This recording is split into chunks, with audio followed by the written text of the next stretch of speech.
काले कानून वापिस लो, वापिस लो, वापिस लो, काले कानून वापिस लो, वापिस लो, वापिस लो। डेलीगेशन उपायुक्त महोदय को अपना ज्ञापन देने के लिए आए हैं और जो कि राष्ट्रपति जी को संबोधित है।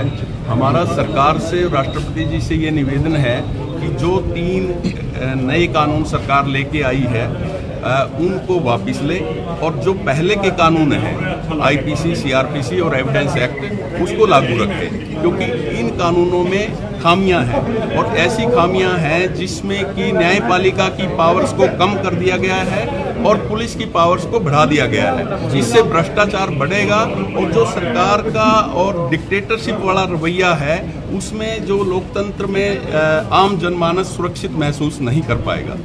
तो सर, आप जो देश के मुख्य न्यायाधीश हैं वो इस कानून की सराहना कर रहे हैं, आपको एतराज क्यों है? देखिए, हम इस बात को नहीं समझ पाए कि सीजेआई जैसे बहुत ही इंटेलिजेंट हमारे जो उच्च पद पे है, सर्वोच्च पद पे हैं, उन्होंने किन परिस्थितियों में ऐसा बयान दिया।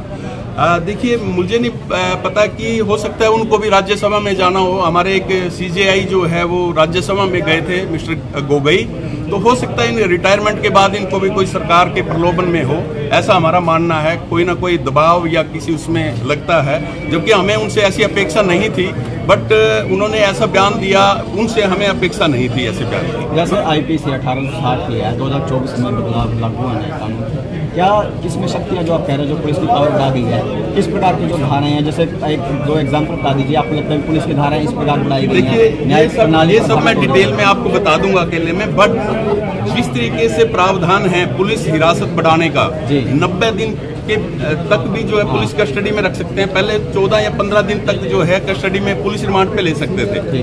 अब जब चाहे पुलिस, भ्रष्ट पुलिस अधिकारी जो हैं, जब चाहे किसी के भी इशारे पे जो है ना ऐसा उसको पुलिस कस्टडी में ले सकते हैं। पहले ऐसे कोई प्रावधान नहीं थे। पहले जो है ना कुछ गाइडलाइंस दी गई थी, उन गाइडलाइंस के मुताबिक अक्यूज्ड को भी जो है ना कुछ नियमें शर्तें थी कि उनके फैमिली मेंबर्स को इन्फॉर्म करना था, उनको कुछ सुविधाएं मुहैया करवाई गई थी। अब ऐसा नहीं है, अब किसी को इन्फॉर्म करने की जरूरत नहीं है। पुलिस के ऑफिसर्स को अपना बैज या यूनिफॉर्म में रहने की कोई जरूरत नहीं है, वो कभी भी किसी को भी अरेस्ट कर सकते हैं। एक और खामी जो विशेष तौर पर है कि पुलिस जो है संज्ञेय अपराध में भी, जो कितना ही सीरियस ऑफेंस है, उसमें भी जो एफआईआर तुरंत दर्ज नहीं करेंगे।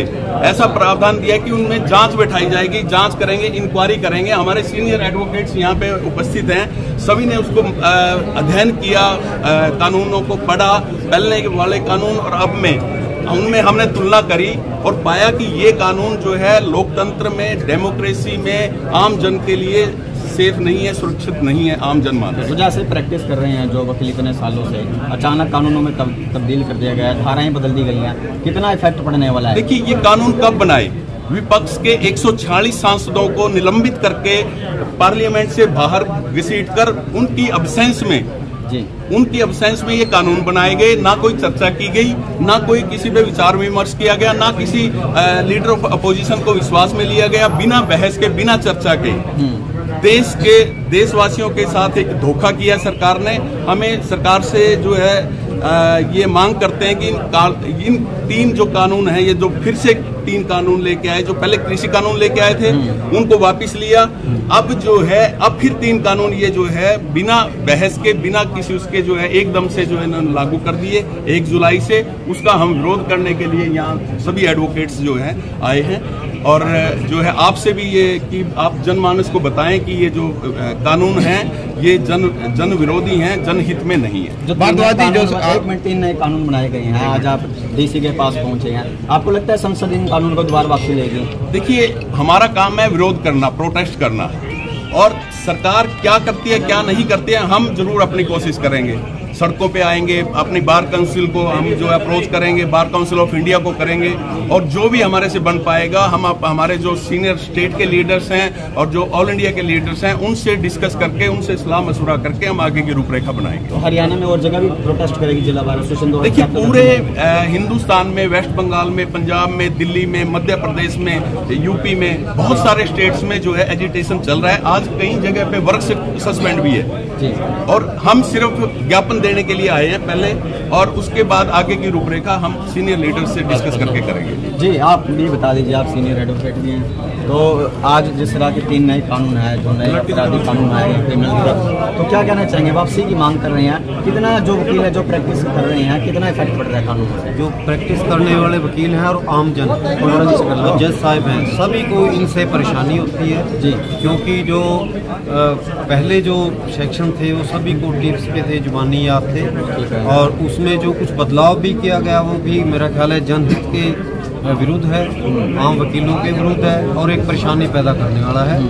इनमें इतनी अगर कुछ अमेंडमेंट करनी थी या कुछ सुधार करना था, उसके तरीके बहुत अच्छे दूसरे थे, तो अच्छे कानूनविदों से जानकारी के बगैर और उनसे डिस्कस किए बगैर ये जो कानून एकदम से लेके आए हैं, मैं समझता हूँ कि ये किसी भी प्रकार से वकीलों के लिए, जुडिशरी के लिए और आम जन के लाभकारी नहीं है। इनसे बहुत भारी परेशानी पैदा होने वाली है और आम जन इनसे दुखी है। तो मेन फैक्ट में आ रहा है, आईपीसी में आ रहा है, इंडियन एविडेंस एक्ट में आ रहा है, ये सारी सीआरपीसी में आ रहा है। जी हाँ, ये सभी से रिलेटेड हैं, सारे आईपीसी, एविडेंस एक्ट और सीआरपीसी, सभी में चेंजेस है, और जो गैर जरूरी है उसके बगैर इसमें सुधार किया जा सकता था। तो बिना विचार विमर्श किए, बिना इसका गहन अध्ययन किए, एकदम से पूरे लोगों को जो है परेशान करने का काम है। अगर केंद्र सरकार इसमें अमेंडमेंट करना चाहे, इन नए कानूनों में जो वकील अगर रख दे इसमें अमेंडमेंट होना चाहिए, तो उसके बाद स्वीकार करने को तैयार है या उसके बाद हाँ, सुधार भी अगर कोई है तो उसमें अमेंडमेंट होकर उसमें सुधार हो सकता है और गुंजाइश भी रहती है हमेशा। लेकिन एकदम से ये बल देने से तो सभी को, पब्लिक को भी, वकीलों को भी, जुडिशरी को भी, सभी को इसमें नुकसान, भारी नुकसान।